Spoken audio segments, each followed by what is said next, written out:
I noticed that you had made some comments on Trump's administration. You mentioned that in your interview with Taiwan's media before, you mentioned that the trade war between U.S. and China is caused by Trump administration, which is not only unprofessional but also ignores the U.S.-China trade ties and the international realities. So now I think I was quite correct. Quite correct, yes. Mm-hmm. But we see now that the President Trump has taken a tough stance on China regarding trade, the South China Sea, and other matters. In the foreseeable future, will tensions continue to last in the U.S.-China relations? I think they are likely to last in a multiple set of ways. Mm-hmm. But first, let me say that the first year and a half of the Trump administration in this policy area, as in virtually every other one, was marked by a remarkable combination of incompetence, disorganization, lack of preparation, in which, if you were to ask, senior Chinese interlocutors whom to deal with in the Trump administration, the best that they could come up with was the Kushners. That's actually not quite good enough, quite frankly.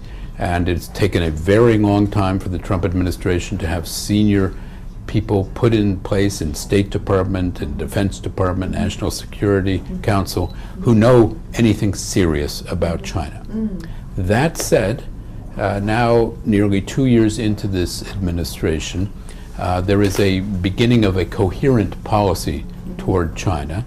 It's very much of a hard-line policy on multiple fronts. On political matters, on ideological matters, one might say, and on security matters and on economic matters. And why this has happened, it's difficult to say. But you have the advisors around Trump right now who are more of one voice than they have been in the past. Mr. Pence probably has articulated this most recently and most clearly.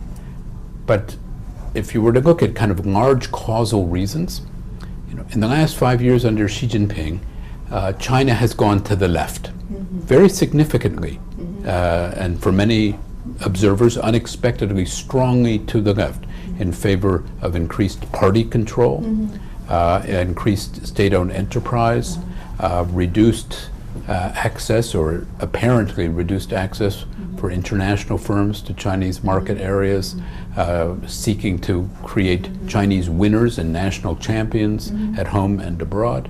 Meanwhile, the United States under Trump has lurched in a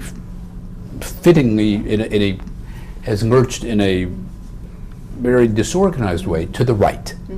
And so you have both sides having moved further apart on many issues. And I think that long-term trend is likely to continue, whether it's dealing with South China Sea, whether it is dealing with China's foreign relations here in East Asia, whether it is dealing with Chinese domestic economic policy or international economic policy.